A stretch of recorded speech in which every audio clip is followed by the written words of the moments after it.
right, hey everybody, welcome back. No layout as of yet. It's still all in pieces over here. Let's be around here, as you can see. I don't know, we've only been here for like a month. What can I say? But yeah, kind of settling in. Figured I should probably get something up for you guys because I haven't done anything for a few weeks now. But work has been super crazy. I've literally been like nonstop. The only reason why I'm not working right now is because nobody's booked off. So, but besides not showering yet today, I got a couple of things I wanted to show you. It's a complete disaster, tripping over stuff, but we're slowly getting things organized, getting what we don't need in the house out of the house. But let's see what I got over. Okay, first off, I don't know if you guys really remember. Way back, must have been, I'm gonna say November, maybe it was December, honestly can't remember. Sent in my Royal Hudson and my two RS18s, and finally just this last week got my RS18s in. So they should be all fixed up, ready to go. Got a nice little book here from Rapido. That's cool. So I guess just a little catalog. That's neat. I've never seen this before, so that's kind of cool. I do have the 6-pack of the black CP bulkheads ordered. I thought they had green ones. They don't have any green ones. Atlas makes green ones, and I was looking at getting a couple of those ones too, just from my modern stuff. So that's ordered. And let's see, I don't need any U25Bs or M420s. And I don't need a turbo train. I was kind of thinking about getting like some Great Northern boxcars from them, but I've already got some. Not that I'm modeling Great Northern, but I do have the Acrail ones, and those are probably enough. I think I've got a couple blue boxes even too. I don't need any of the, maybe Union Pacific ones. I don't know. I've already got the 6-pack in order of the CP USRA clone boxcars. So, oh, and I do have one sodium chlorate hopper on order because we usually get one, maybe two on a train, on like 293, 292 trains. Actually, they changed the designations. 242 and 243, I think, is what they are now. But so I do have one of those on order for my modern fleet. So that's cool. Let's see here. Nice. I'm actually curious what they had to say. I know, I think they both got new motors and decoders because they were both doing some funny things. The 8800 I bought brand new. The 8776 was used.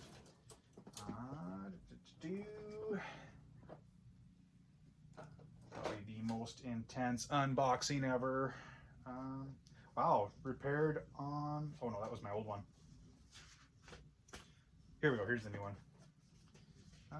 Yeah, because I sent mine in before. Tested, replaced, repaired, cosmetic stuff on the 25th. So, right on. Kind of curious what they repaired. Oh yes, I had the, I think I was missing some of the fuel filler caps or whatever. They popped out, but yeah, sweet. Fixed up a mirror, it looks like. Right on. Let's see how clean the wheels are, and I'll be using these guys 100% on this new little layout that I put together. Now I can't remember if I mentioned it too. I did get that, like I said, I got the Royal Hudson in, but the chuff was not even synchronized, like not even close. They replaced the whole like valve train or like the gearing, everything underneath, all the rods, like the rod assembly and everything was just completely replaced because it was so messed up. but I think the shipping is what did it.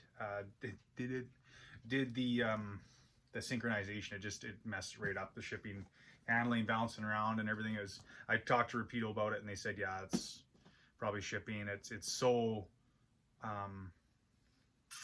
finicky, and it's, yeah, just one little bump will send it right out to lunch. So another thing I have to fix. I could send it back, but it probably just happened again, so I'll just try to fix it. I fixed it once before, so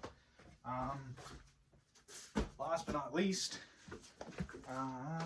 you might have seen buddy Daddy Dave Co talking about his new 080, and yes, that was mine. It was sitting in my display cabinet. I had a decoder for it and I was going to use it, but Dave really wanted it. so I sold it to him. But in return, oh my goodness. Oh yeah, that's right. There was a parts one. So I got Dave Co's little Baldwin, little 460 Baldwin with a sound in it, along with the parts engine. So pretty sweet. I'm probably gonna have my oldest run this. She doesn't run trains very often, especially over the last couple of years, but she has talked about it every now and then. So yeah, it's cool. It's got sound. I actually did have one a long time ago with the factory Tsunami in it, which I thought even then with the factory Tsunami was really good, but I ended up selling it years and years and years ago. So that's cool. Get that on the layout eventually. And look at, check that out. So remember, or maybe you guys don't even know what I'm talking about.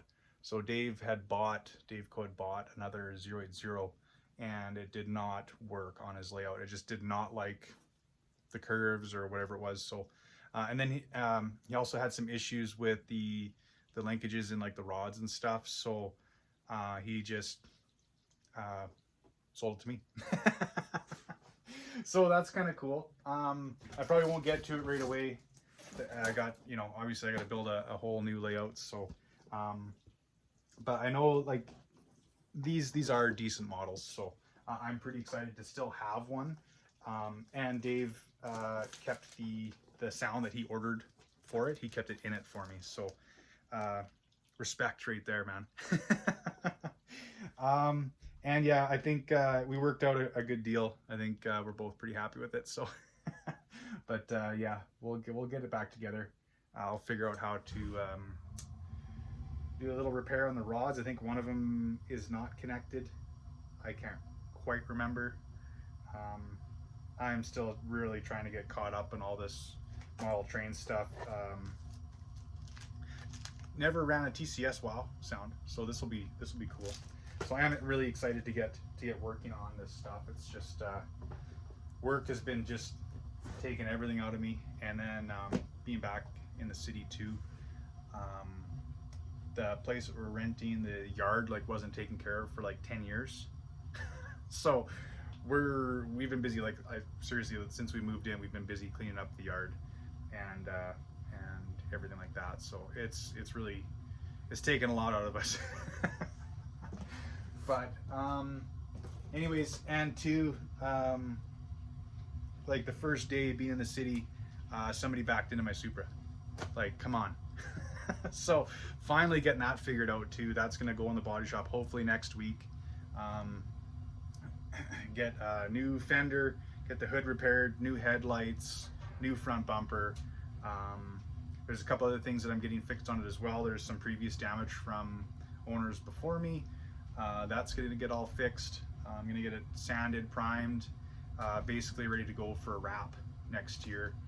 If anybody knows anything about the cars, I'm looking forward to doing some wrap up, just something different to try. It's a little bit cheaper than paint, but I was actually just out getting a quote on an exhaust as well. So it's just being a non-turbo car, I just want it to sound good, and I'm not expecting any power out of it.